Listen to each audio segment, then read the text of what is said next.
বর্ষার রাত, মুষলধারে বৃষ্টি হচ্ছে চারিদিকে। শাসমল বাবু নিজের কাজ সেরে গ্রামে ফিরছিলেন। চারিদিকে জল থই থই করছে। চাষের জমি আর রাস্তা জল উঠে একই রকম লাগছে। বিকেলের পরিবেশটাও সন্ধ্যের মতো লাগছে, হালকা অন্ধকারে। ঠান্ডা বাতাসে শাসমল বাবুর শরীরটা বারবার কেঁপে উঠছে। বাড়ি যাওয়ার সময় রাস্তায় বিশাল এক শালবন পড়ে। মাঠ পেরিয়ে সে শালবনে প্রবেশ করল। বিশাল বড় বড় লম্বা লম্বা গাছ। শালবনের বাগানটা শাসমল বাবুর সম্পত্তির একটা বড় অংশ। প্রতিদিন বন থেকে গাছ চুরি হচ্ছে। এই নিয়ে চিন্তা করতে করতে শাসমল বাবু এগিয়ে চলেছে।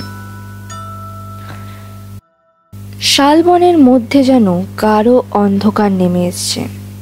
গাছের ফাঁক ফোকর থেকে হালকা মৃদু আলো আসছে। পাখির কিচিরমিচির শব্দগুলো পরিবর্তিত হয়ে ঝিঝি পোকার শব্দ শুরু হলো।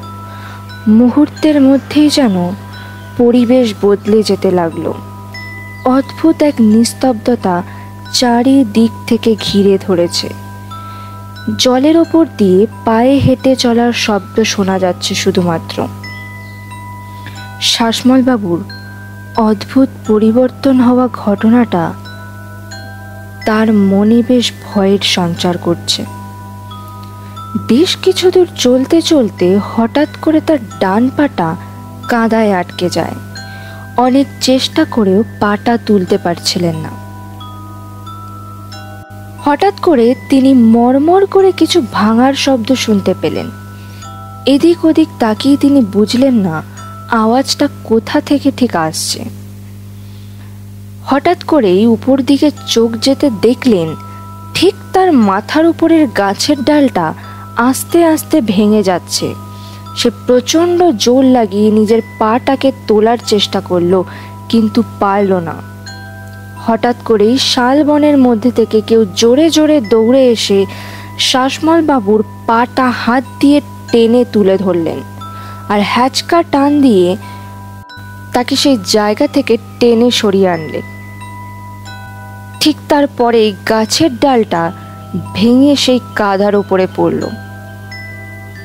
শাসমল বাবুর চিনতে অসুবিধা হলো না, যেই ব্যক্তি তাকে বাঁচালেন সে তার বাগানের মালি। তিনি মালিকে অনেক ধন্যবাদ দিলেন এবং কথা বলতে বলতে এগিয়ে গেলেন সামনের দিকে।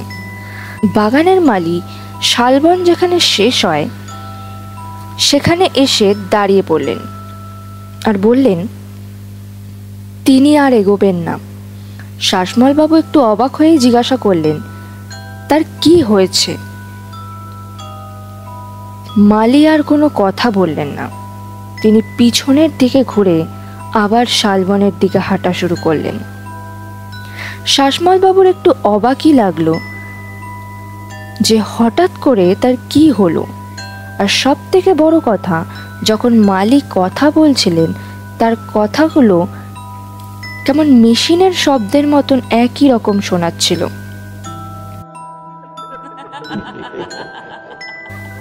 ঝড় বৃষ্টির সময় তিনি আর কথা বাড়ালেন না।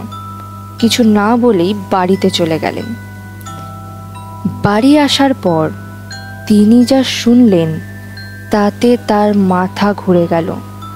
তার বাড়ির মালি আজকে দুপুরেই মাঠে কাজ করার সময় বিদ্যুৎ মাথায় পড়ে মারা যায়। তাহলে একটু আগে সে বনে যাকে দেখল সে কে ছিলেন? এই ছিল আজকের ঘটনা। ঘটনাটা কেমন লাগলো প্লিজ কমেন্ট করে জানাবেন। আর ঘটনা যদি ভালো লেগে থাকে তাহলে please like, comment and subscribe করে দেবেন। দেখা হচ্ছে পরবর্তী ঘটনায়। ততক্ষণ সুস্থ থাকুন, ভালো থাকুন। মধ্যরাতের তরফ থেকে আপনাদের অনেক অনেক ভালোবাসা ও শুভেচ্ছা রইল।